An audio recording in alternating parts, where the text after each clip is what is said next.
I wanted to introduce Christine Harada, who will be providing our closing keynote of the day. Christine is a Vice President of Government Affairs at Heliogen, and also is the former head of the Office of Sustainability at the White House under President Barack Obama. So I want to say thank you again, Christine, for coming to speak with us today, and I will get off the stage and you can take it from there. Thanks. Fantastic. Well, thank you so much. Thanks so much, Jason, for having me. And it's super fun and great to be here with an ecosystem of entrepreneurs and investors who seek to change the world for the better.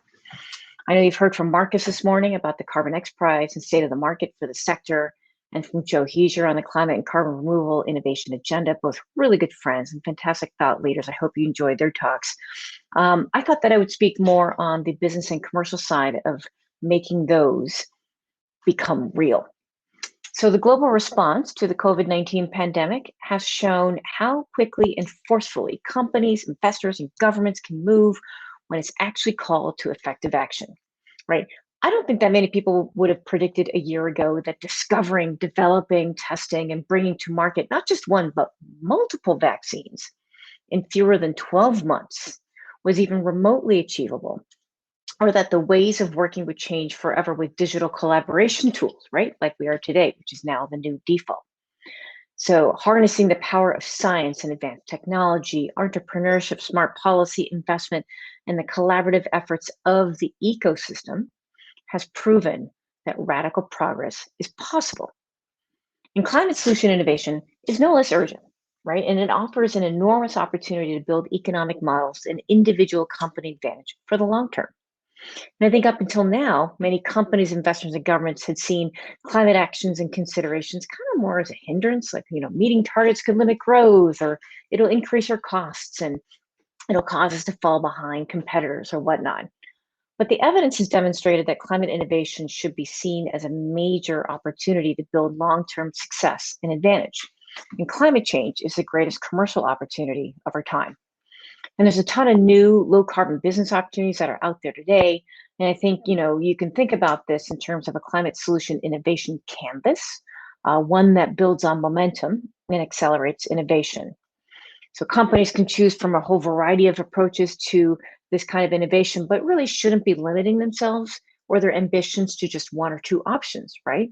You can improve existing models and markets, and you can also create brand new ones. And equally on the technology side, you can scale up existing technology solutions and support the development of more disruptive ones. And so part of my background, Jason didn't mention, I spent 10 years in management consulting. And so it's always useful for me to think about things in a 2x2 or some kind of a framework. So thinking about this in a 2x2, on one axis is the business model. So what kind of business do you want to start or invest in? Do you want to create a new business model or market? Or do you want to improve the existing business model or market? On the other axis is the technologies, right? Are you focusing on scaling the existing technologies or on breakthrough technologies?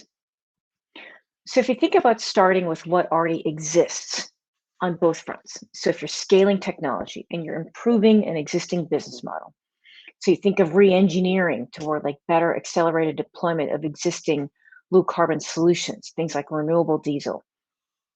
Or if you're scaling technology and creating a new business model, so you're actually going to be reimagining the market, right? You're developing new solutions that fulfill customer needs in new ways and avoiding emissions. So for example, the rideshare businesses with EVs. And if you look at it from a technology front, right? If you're looking at the breakthrough technology side, but you're improving an existing business model, you're fundamentally rebooting the market, right? You're improving a product offering with new low carbon technology. Like, so for example, cheaper batteries, whether it be for EV use or for energy storage at utility scale, et cetera.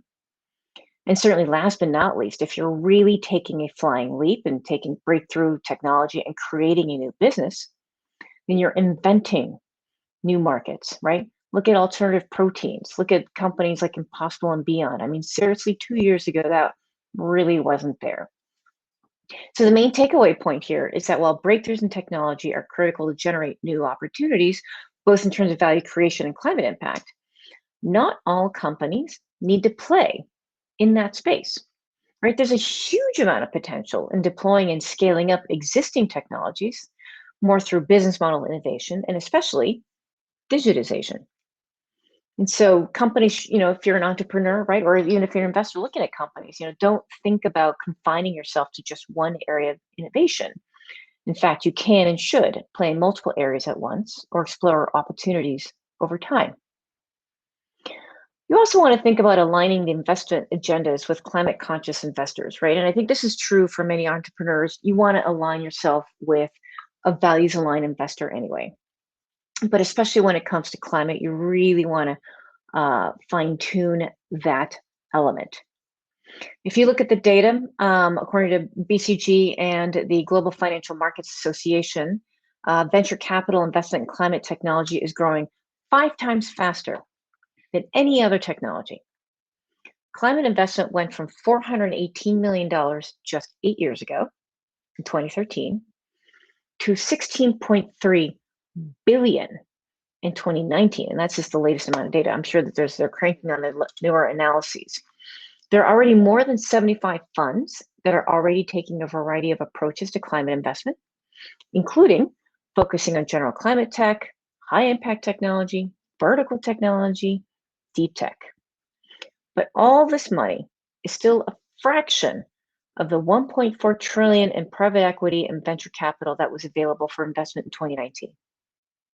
So entrepreneurs should take heart in this and accelerate the solutions that you're thinking about in key areas of need. Various segments of the investment community, likewise, can be doing a lot more as well. Some investors can help guide capital to growing areas, so for example, electrification. It is a $95 trillion market, and the largest investment needs call for corresponding switch from fossil fuel-based power to renewables. Geographically speaking, take a look at the demand from Asia alone at $66 trillion. That represents 55% of the venture capital investments and is driven by scale and pace of growth in a lot of the Asian economies. And so financial innovation may help facilitate global funding channels as Asian markets open more to foreign investors.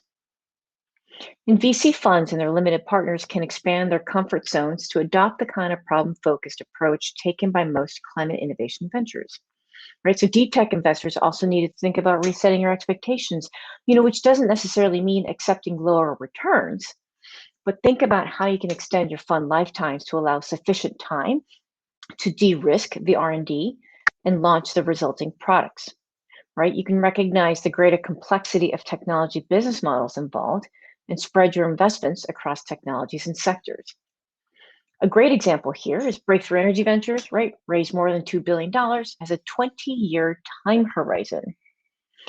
You may have heard about Breakthrough, I'm sure, with this crowd, because it's backed by Bill Gates and other notable LPs like Jeff Bezos, Michael Bloomberg. I mean, really the who's who amongst the billionaire community in the world. About 90% of the company's portfolio consists of deep tech ventures that are geared toward climate change or sustainability goals. And about 50% of its staff have earned doctorates. So we're also starting to see a greater diversification in the types of staff and skill sets for a lot of these kinds of organizations. More funds are combining investment with active support and assistance, right? So for example, just last year, Amazon unveiled its Climate Pledge Fund, which is a VC program directed at sustainable technologies, largely in support of Amazon's plans to become carbon neutral by 2040. And similarly, of course, Microsoft's created their $1 billion Climate Innovation Fund to support their carbon negative target by 2030.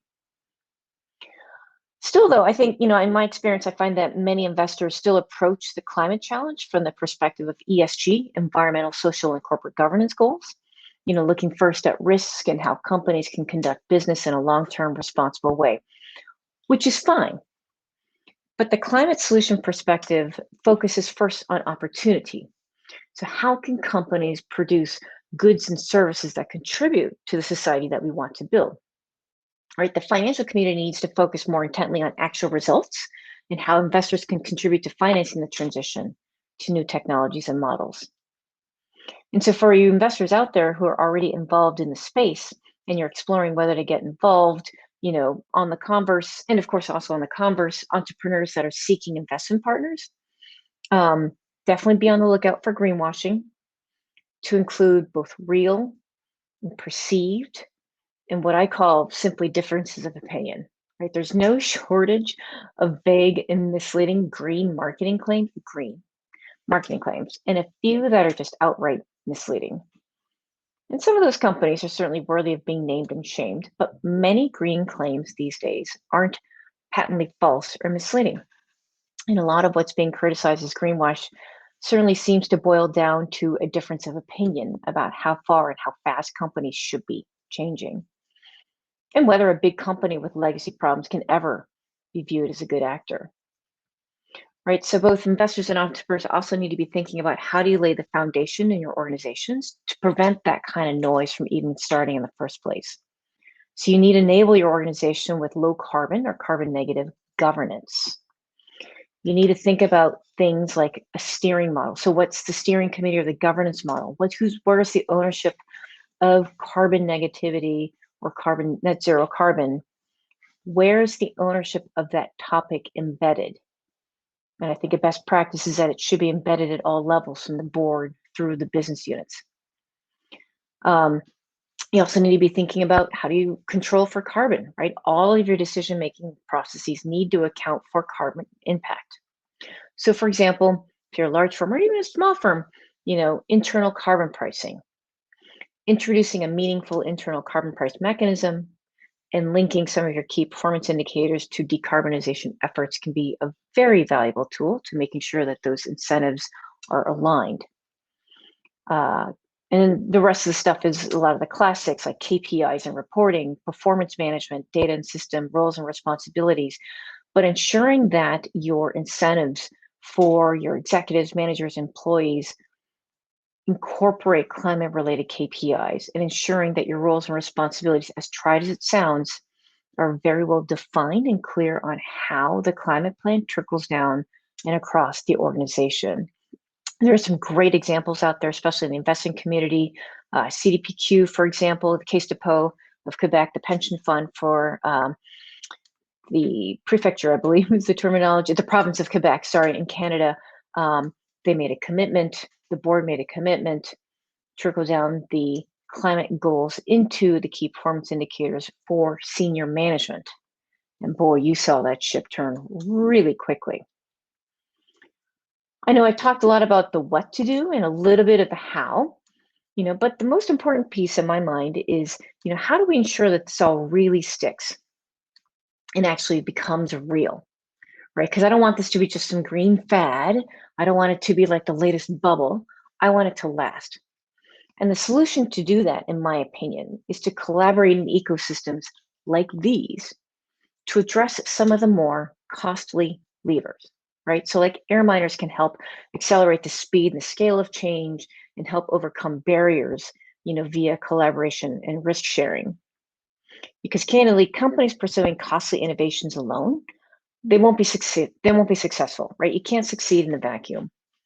You need broad and deep ecosystems to ensure the sustainable application of advanced technologies. And these ecosystems encompass not only businesses, but they also include investors, governments, universities, research institutions, and others. And each type of participant has a distinct and important role to play. Since ecosystems are collaborative organisms, right? A big part of the challenge for each player is to figure out the best way to contribute to the ecosystem and benefit or profit from its participation, right? So for example, the energy sector will play a critical role in the decarbonization of other industries through levers such as alternative fuels and management of carbon capture and utilization or sequestration systems, right, or CCUS. This means that it'll be stretching traditional boundaries, right? So that means that leading firms will need to traverse across traditional sectors, whether it be thinking about battery storage and mining. You may want to think about cross-sector collaborations, M&A, or investments, for example, like in metals and transportation.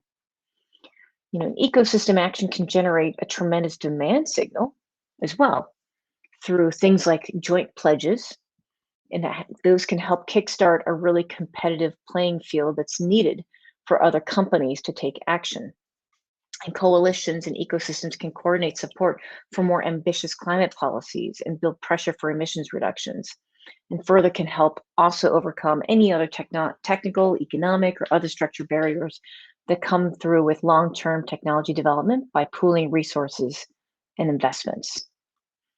So I'm so encouraged to see so many of you guys here today, and we're truly on the cusp of carbon dioxide removal becoming more real, less science fiction. And with that, I certainly encourage you to all please continue to collaborate with one another in ecosystems like this one to capture new low carbon business opportunities, align your investment agendas with climate conscious investors, because climate innovation is and should be seen as a major opportunity to build long-term success and advantage. I've said it before, and I'll say it again. Climate change is the greatest commercial opportunity of our time. And so with that, let me wrap up and turn it back over to Jason and see if we have any Q&A, if you might like. Sure. Thank you, Christine. Excellent comments. I really enjoyed hearing you speak on a variety of topics in investing, in business, and in the role of ecosystems on sort of the sinews of industry, as I kind of think of them. We are at 1:19 right now, and I want to be respectful of your time schedule. So I wanted to see, I don't see any questions in the chat quite yet, but one question I have of, you mentioned AirMiners has a role here. What do you see as the most optimal role for a place like AirMiners? How can we develop our community? Is it depth? Is it breadth? We have people from 43 countries represented today, maybe a third of whom are new to carbon removal, a third of whom overall are new to carbon removal. Yeah, absolutely. I would say it's a combination of both, right? It's probably easier for an organization like AirMiners to perhaps go broad first. A lot of this work, a lot of that kind of collaboration stems from our one-on-one interactions with another. You make new friends, you go to events like this, and you learn new things. How do you then translate that learning and incorporate it into my traditional work, if you will? And as trite as that sounds, you need to have thousands and millions of those kinds of interactions in order to make sure that the overall ecosystem is healthy and actually generating a benefit for all the players that are involved. And so, back to my earlier example about, let's say, carbon capture and utilization systems, right? Traditional energy sector companies will now need to think about, like oil and gas companies, if they're going to go into CCUS, they really need to think about like battery storage and mining, right? So that means that now they need to have conversations with a lithium miner, for example, if they want to think about having battery storage and doing lower carbon exhaust management combined with their carbon capture operations for decarbonizing their operations related. Those two industries didn't really traditionally probably interact with one another, maybe from like, environmental risk management and compliance kind of stuff, but never in a business opportunity type of a situation. So those kinds of different types of Maven-like connections is, I think, certainly a very key role for an organization like AirMiners. Got it. Great. Excellent. So I want to make sure that we're getting in a little bit of Q&A, but also realize that time is limited and we are coming up toward the end of the segment. So lots of questions just popped up. What I can do is I can capture those. If you don't mind, I can send them along your way afterwards in an email, in the email, and then answer that and relay back to the people who are posing that. So thank you. That sounds great. Well, thanks so much for having me. Thank you. Much appreciated.